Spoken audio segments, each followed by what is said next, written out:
Well, hello everybody. Welcome to the third episode of United People's Podcast. It's me, Sam. We've got Nick. We've got Dan. We've got beaming smiles on our faces because I tell you what, I'm not sure if you've seen. United won 3 in a row. 21 is coming. Look, calm down.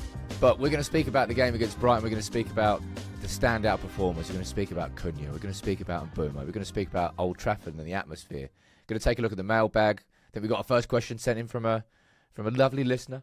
And yeah, just enjoy this one because we enjoyed the game. And Dan, we had a great time. Oh, it was unbelievable, wasn't it? We did say before the game if we win, we're on the Bears, and we did fulfil that. I can assure the listeners and viewers we did fulfil it in Manchester on Deansgate. Watching Liverpool lose, what else could you want? Oh, mate, that woman, there was like this really just annoying Scouse woman, just out on her own completely in this Manchester pub, just like, when Salah scored. Obviously, they didn't lose. And the thing that annoyed us in the pub, right, what happened with that mad, 4 extra minutes of stoppage at the end? Where did that come from? Anyway, sod them. It was a cracking weekend as far as hate watchers go, wasn't it? Like, City lost today, didn't they? Man, Nick, table's looking good. It is looking good. I mean, I think we were fourth yesterday. I think we've dropped down to fifth because Bournemouth are up there and Sunderland are somehow up there. It's like, what is going on? But listen, like we were the crisis club a month ago. You know, like Amorim was on the verge of getting the sack, and we were supposedly looking at alternative managers. And now here we are, just a month later, 3 on the bounce, above Liverpool, above Chelsea, not above Spurs, who just won. Actually, I think we've just dropped to 6th now that I think about it, because they would have just gone above us. But it's not looking so bad. And you look ahead, and it's like Nottingham Forest, fine. They've brought in Sean Dyche. Wasn't it Sean Dyche that Ruben Amorim beat 4-0 against when he was at Everton? So he might have his number already. Who knows? So it could be 4. We like this. Yeah, we like this. I mean? Maybe I'm looking ahead too much, but it's a nice time to be a United fan after 2 years where it's been pretty rough. It's nice. Look, going to the game on Saturday, that everybody was. I don't know whether I'm going to use the word confident. I suppose a little bit of confidence because we just won at Anfield, right? First time in 10 years. But everybody in the back of their minds was like, we know. We spoke about Brighton being the bogey team. We spoke about how we thought United would approach the game. I'll be honest, United caught me off guard. I don't think United played in that game how I was expecting them to. And I mean that in a real complimentary way. I actually thought we outplayed Brighton. I thought we played through Brighton. I thought we created chances through build-up, through patterns, through progressive passing, rather than just going long and using a flick on or going for the second balls. That's 3 games in a row now. I think Amorim has tweaked. He's shifted things, and 3 games in a row where it's worked, Dan. And I suppose you've got to give him credit for that, and you've got to give United credit for how they played against Brighton. As I said, that first half, I mean, you're probably going to struggle to beat that in terms of the first half so far this season. I think it's easily the best first half of the season. And United are going to have to go some way to beating it, really, because we were just fantastic. I agree. The fans went into the stadium with the collars down. Then when they went out of the stadium, they put the Cantona collar up and were walking out with swagger. That's what it felt like after the game, definitely. But the way that United played, I completely agree, like you said, Sam, with all of that. And it's nice to see as well because we know Brighton's capabilities on and off the ball. And the way United set up defensively, I thought was brilliant.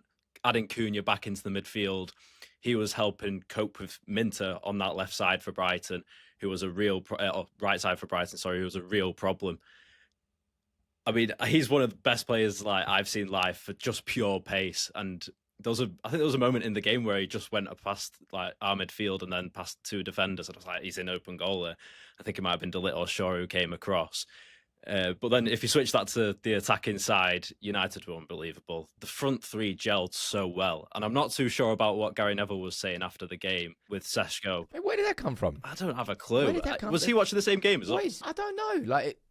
I understand if you've got to be impartial, etc., stuff like that. But to try and... He was just straight up lying about what Seshko was doing. It's odd. Gary Neville, I feel like he tries so hard not to be biased that he ends up going too much to the other end of the spectrum where he just has a dig at United in moments where he doesn't need to. I mean, the assist for Mbeumo's goal where Seshko gets it, flicks, turn, and plays it into Mbeumo. Højlund doesn't do that. And that's not me trying to have a go at Højlund, but people are questioning, why did you sell Højlund and bring in Sesko? Was it a big enough upgrade for you to spend that money when you could have spent it in midfield, etc.? Maybe we should have spent some money in midfield. That's besides the point.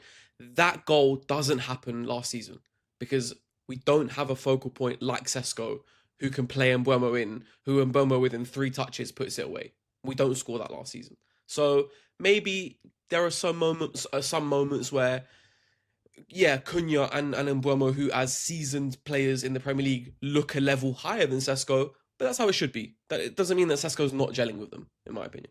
The way I felt watching that first half was, it feels like these United players are having fun playing football for United. Like just some of the touches, some of the flair passes, some of the sorts of things where if you're confident, you pull these things off. If you're not even going to think about trying it. That's how we played in that first half. I was so happy for Cunha to get his goal. Like, if I was going to choose one player to get that goal, it was going to be Cunha, Dan. And the fact that I spoke to a few people after the game as well. I was like, "Who's your man of the match? Who's your man of the match?" This little lad. He was like, "Cunha." I was like, "Yeah, me too." Even though Mbeumo got 2 goals, Cunha was the one for me who kind of stole the show, like took the spotlight. I think you said it, Dan. He plays a bit like Bruno in that sort of like, give me the ball, I'll do it. And he delivered. Big time. He was one of my key players going into this game with Bruno, both of them, sort of as a game changer to unlock that Brighton defence. And he certainly did that. That first goal, that finish, I think with his left foot, straight out of his feet and puts it into the bottom right corner. That's an exceptional finish. First goal for United at Old Trafford as well. And I go back to what he did defensively as well. He was so key in order for keeping Brighton out. And yeah, I hope it continues because this new front 3 at United is looking very, very good. I tell you what else was good at Old Trafford was actually Old Trafford itself. It's the first time I've been in the Stretford End since they've brought the flags in. It made a big difference being in there. When they all came out, I was like, fucking hell, there's loads of flags. I was expecting a few flags. I was like, Jesus, there's fucking loads. And that new Cunha one, that cracked me up. I think Mbeumo had one as well. It was a little cheeky Kevin Keegan one. There's some creative flags. I've got to give them. They got some creative flags in there. And it made it feel like an occasion. I think Old Trafford, especially after that 3rd goal went in, it felt like Joga Bonito. Obviously, Casemiro and Cunha, the actual Brazilian flair was delivering on the day. And fair play to Casemiro, by the way. Like a quick word on him, Nick, right?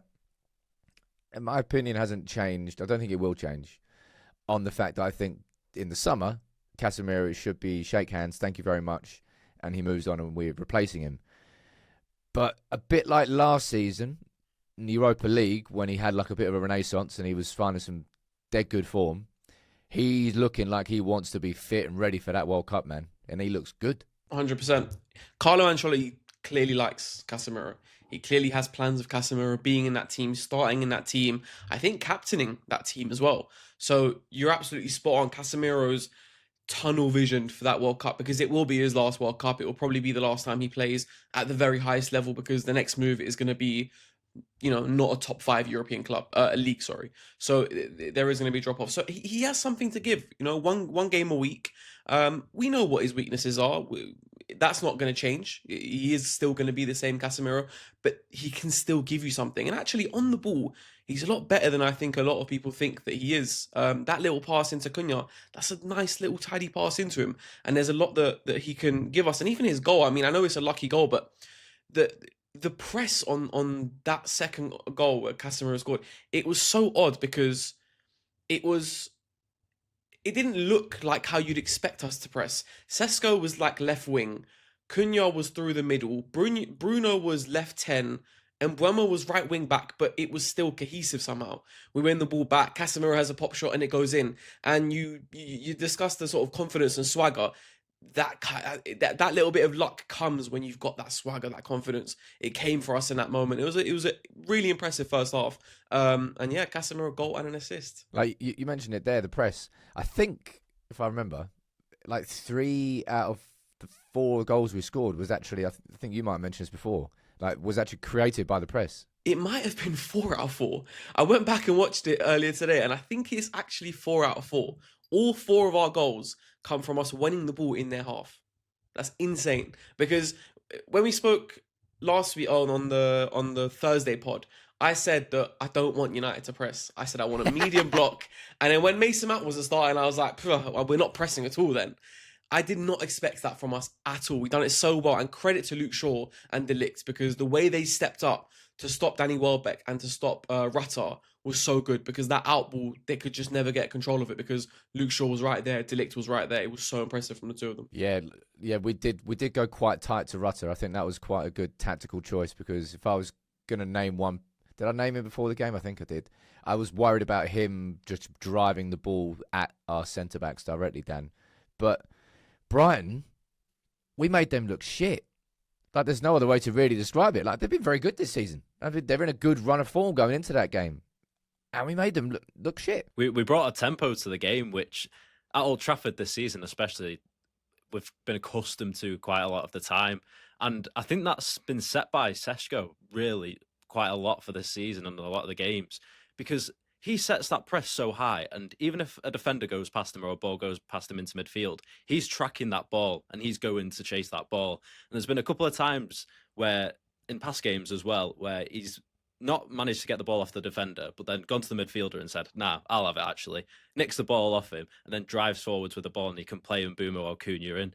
And stuff like that, it's just the little things. It gets the crowd going and it gets the game, like the tempo, going quicker. And it goes in United's favour, I think. I'll tell you something that I felt when I was watching it, the game, is it didn't feel like, as much as we're talking about United got the goals by pressing in the opposition's half, and there were times where we just kind of just sat and waited, and we like patiently let them have the ball and go, this is when we go. We weren't just going the whole game and like running ourselves into the ground. It was like we picked and chose our moments to go, and then sometimes we held back. We had the measure of the whole half. And for the third goal as well, man, Mbeumo. Like, it's so refreshing just to see players join the club and just deliver. Like that game there was, I would say, pretty much won by our three main signings. Like, we've hit this summer. Like, the good thing is that we don't really need to speak about Senny after that game. I don't think anything really particularly happened involved him. Could he have maybe got a hand to the Welbeck? Do you see that, by the way? That Welbeck one, like the free kick was like 10, 15 yards away from where the actual free kick foul happened. Nick, I asked Dan this during the game. What was your take on the foul by Dorgu? Like, was it actually a red card? Because I was confused as to why it wasn't in the game. I don't think it can be, because who was it that was running in? Was it Minter that was running in? I've forgotten. It was Minter. Yeah. Minter's touch was far too ahead of him for that to be a goal scoring opportunity. It was going to send Le Mans regardless of whether Dorgu took him out. So I think it wasn't a goal scoring opportunity. So I think yellow card was the right decision. The free kick itself, I think that's the first time that I've got a criticism to throw at Le Mans. 3 games in, I don't think he's made too many mistakes. I think on that one, he should have done better, because I don't think it was hit with a lot of power behind it, and it wasn't too far left either. It was quite central. Of course, it was Welbeck, by the way. I know. I know. Do you reckon he looked at it and went, you know what, it's Danny. Do I let this in? Do you know what I mean? Like, he needs his courtesy United goal. Go on. Yeah, so that was that one. Another one that felt really disappointing was their second one, because I just felt like Xerxes just let his man sort of run past him far too easily. If he was just a little bit more alert, jumped up and actually tried to draw with him, because it kind of felt like he kind of just let him go. If he kind of gets in his face a bit more and makes that a bit more of a physical task, then maybe that header doesn't go in. So that was a little bit disappointing. And I do think there was a bit of a drop-off in control when Amorim made the changes. It wasn't the same level. So obviously 3-0 up, cruising. Dorgu, whopper of a mistake. They get the goal off the back of it. We were 3-0 up, we were cruising. Then we created a heartburn 20 minutes for no bloody reason whatsoever. Was that... I heard quite a few fans inside Old Trafford where they were pointing at the subs and the decision to take certain players off as being the problem. Like, what do you think was the issue? Obviously, it was the Achilles heel. United players didn't focus as much. Like, what would you say caused that shift? Obviously, it didn't end up losing the game because Mbeumo banged in the fourth. But something changed. Can't put my finger on what it was, but it felt like some of the players who ended up getting subbed off they were a little bit gassed out. But then I was looking at Mbeumo, and I was like, he looks a bit tired. Maybe he should come off. Maybe, and then obviously he goes and scores. But so I was looking at the players, and I was like, they're getting tired as more this longer goes on. Like when they were defending, none of the momentum was going their way, and it was a bit unsure of what Brighton were going to do. And then obviously they score 2 goals. But the substitutions that came on, Xerxes didn't really set, and we were sort of sitting back, I suppose, but he didn't really try to set a press of any sort. The players were sort of just staying in a low block, almost for the sake of it, really, just to be like, let's try and see this game out, lads. And it just felt a little bit lackluster for that last 15 minutes. And Mainu did well when he came on, but there wasn't that defensive assurance that you have with Casemiro in the midfield. I think that we missed a little bit of that. I think that's, again, this is going to be something that, like, if you're Ruben Amorim Monday morning, you're going into Carrington, you're going to be looking at the video, you could say, oh, you fucking did great there, 3-0 up. Honestly, well, lads, what happened here? Like, how do you think he's going to be assessing that 20-minute period where we went from 3-0 up and cruising, or 25-minute, whatever it was, to them being 3-2? Was that like a mentality thing, or was it like a tactical approach thing? Like, what, as I said, what caused that? It's tough because I think if you're Ruben Amorim, right, 3-0 up against Brighton at home, if you can't make changes, then when can you make changes? Do you know what I mean? It's not often that you have the luxury of being 3-0 up. So he wanted to give some of the other lads extra minutes and also give the lads that started the game some rest. So I think that's fair enough. I just feel like, we lost control in midfield. I think Kobbie, Mainu and Garte, they don't give you the same amount of quality on the ball that a Bruno and Casemiro does. But it's also just lapses of concentration and mistakes. I mean, that the one where Dorgu gives away the foul. Okay, he gives away the foul, but to begin with, it was our corner, which comes to him. His touch just needs to be a little bit better, get it out to Mbeumo a little bit quicker, and then they're not breaking on us on the transition, and you don't have to make that foul. And again, like I said, the Xerxes one, again, just a mistake. They're little moments are just so avoidable, so unnecessary. And they're moments where Brighton have not had to do all that much to go and score those 2 goals. So there will be some frustration there from Ruben Amorim, because like I said, 3-0 up against Brighton at home, that's when you should be able to make changes and still see the same level of performance. But there was a clear drop-off. But thankfully, we have Bryan Mbeumo to get the 4th. Man, Big Batty Bryan, that's what he's now known as. Yes, that's my FPR name, Big Bunda Bryan. I swear to God. Well, some brand. He's just a very good footballer, really, isn't he? There's no other way to describe it. It's just that he took it by the scruff of the neck. That finish was a filthy finish. And that I know this. I've seen people talking about it. Like that little leave from Bruno, so the ball went in for Mbeumo. Oh, mate, it's just, mate. I had no idea what it was during the game. I was like, oh, no idea. But you look back at me like, unbelievable, really. Then that last goal, it just made me want to go like that. I was like, come on. I was like, I couldn't believe it, because obviously it meant so much because of how the game went in the end. And yeah, I think I celebrated that possibly more than some of the other goals, just because it was like a relief, and it was like, finally we've got over the line. Yeah, because it did feel like, oh no, I've seen this film before. I ended up accidentally elbowing Ronnie in the head next to me, like proper clean. It wasn't even like a glancing elbow. It was like good, solid central contact. So sorry, Ronnie, my bad. We celebrated. It's always a sign of a good game when you end up elbowing people in the head in the celebrations. It does feel like this is it feels like Bryan Mbeumo is going to pop off. That's the feeling I get in my gut right now. I just feel like he's so efficient. Like, I just feel like I feel like I can comfortably say every other game he'll get a goal or an assist. He doesn't feel like the kind of player who's going to go on a run of not scoring or not assisting, because he gets himself into areas, and a lot of time he actually does keep things simple. I mean, that first goal is nice because he kind of opened up his body as if he was going to go far post, and then whipped it near post. And that looks so simple, but it's actually so clever. Another point as well I wanted to raise, just on Sen Lemons quickly, because I just remembered it. I don't remember who it was from Brighton who put in a very awkward sort of curling cross. And Lemons and it's one of those where someone could have got a touch on it, a header or anything, but also if you leave it, it sneaks in the back post. Le Mans got a slight touch to it just to put it out. Should have been their corner, but the referee didn't see it. But I remember watching that and thinking, oh my God, Onana would have let that in. Onana would have absolutely let that in. That's the kind of mistake that sadly he made one too many times at United. And it's just funny, isn't it? Like, we get this new keeper and we've thrown the bounce. What do you mean? Mate, it's not a coincidence, man. I know. It's not a coincidence. That's what I mean. I really don't it's think the so. confidence he gives you behind, but for the defenders. Here's a quick question for you, Sam. So if Mbeumo's scoring, like Nick says, most games, and Cunha's scoring most games, are you fine with Šeško not scoring in most of those games, but adding something different up front? The best thing you can have in a team, like, you've got two choices here, right?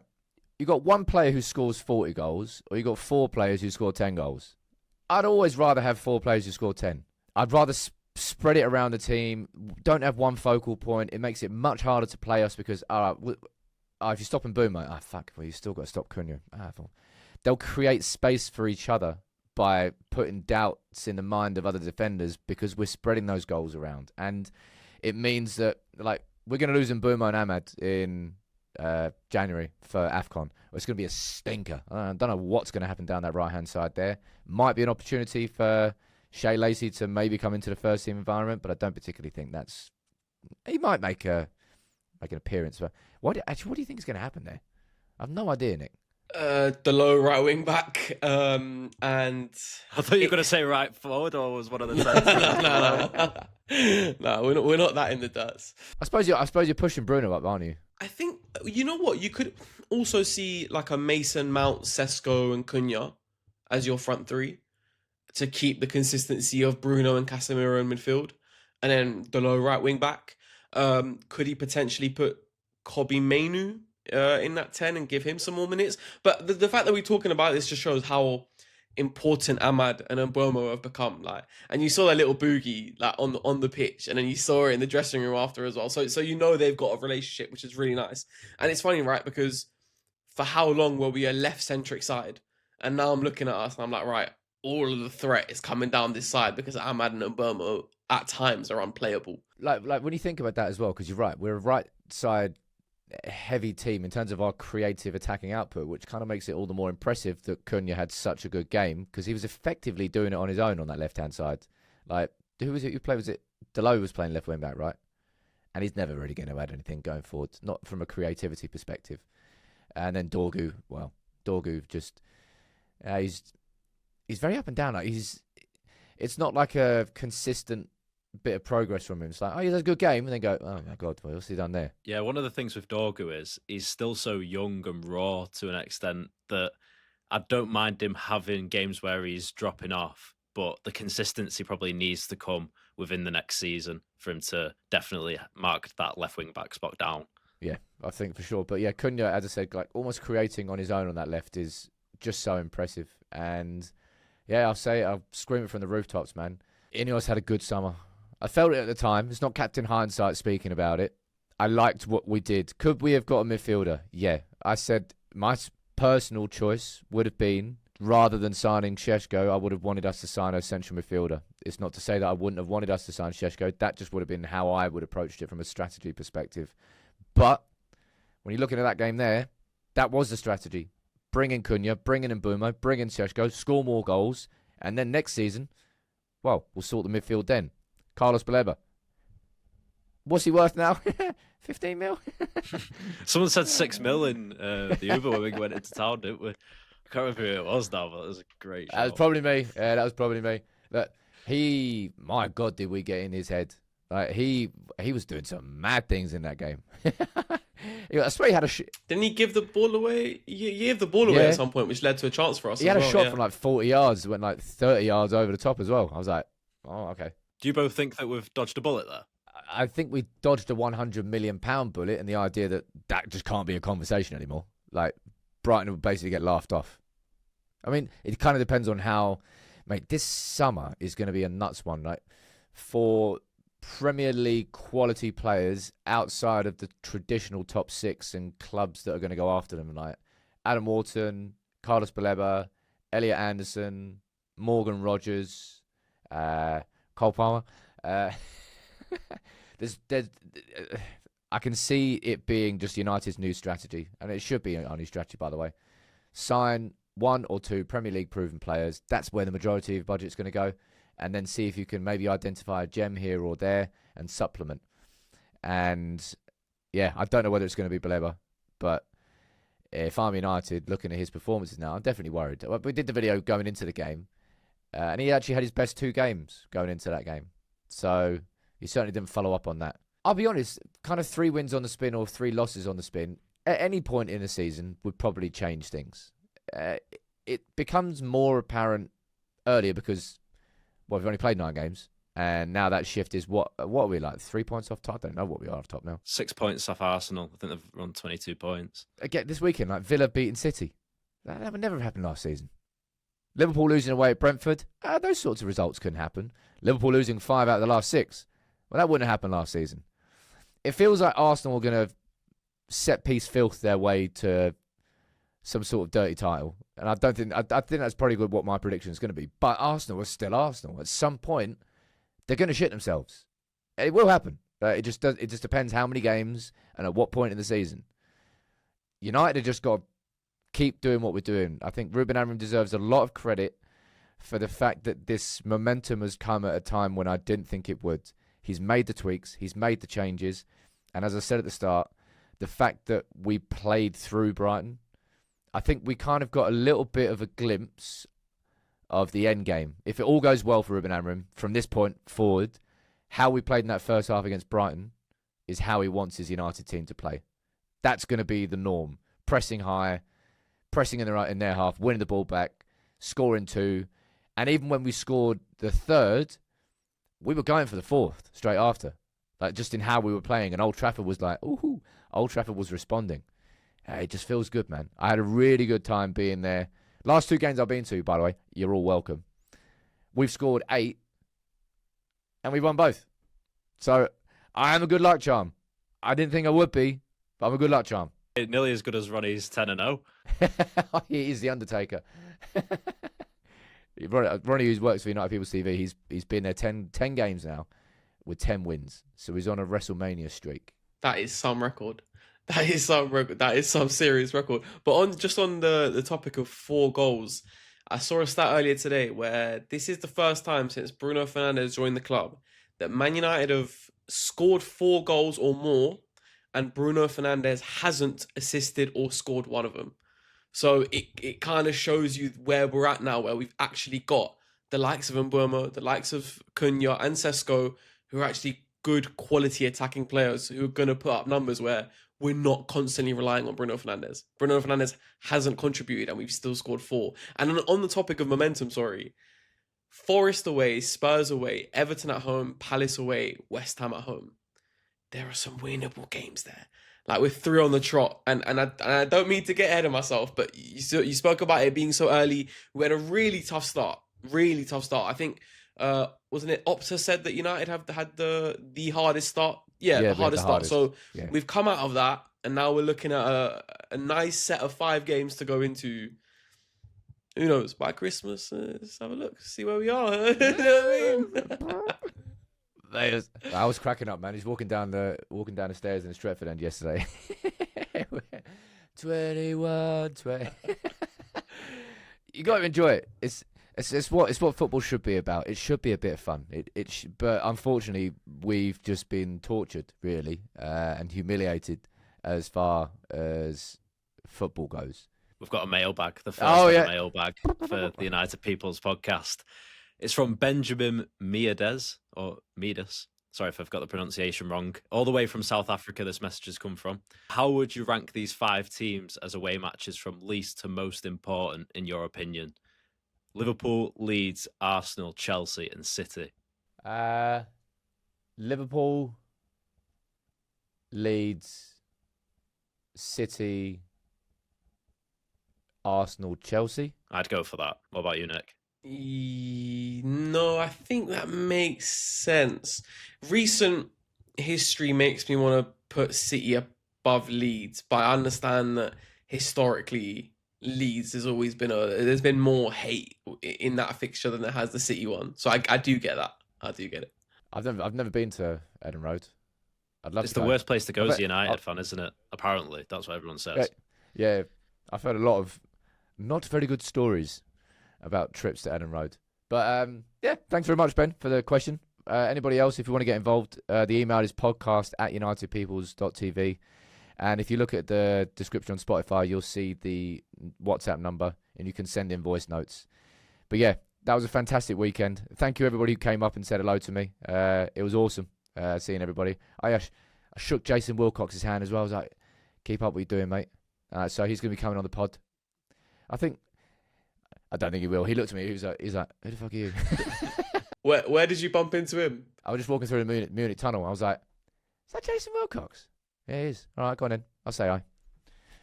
He looked straight through me like I was a ghost, so I don't think he watches United People's TV. Can't really blame him. Yet. Not yet. Yeah, There we go. That's the key. That's the key. Visualize and realize. Look at that. Nice. Right, we'll see you for the next pod. That's coming out on Thursday morning on Spotify. This one's going to be going out, of course, on Monday morning. Thank you all for listening. And make sure you leave a 5-star review if you did enjoy it. See you after. Not after. See you before the Forest game.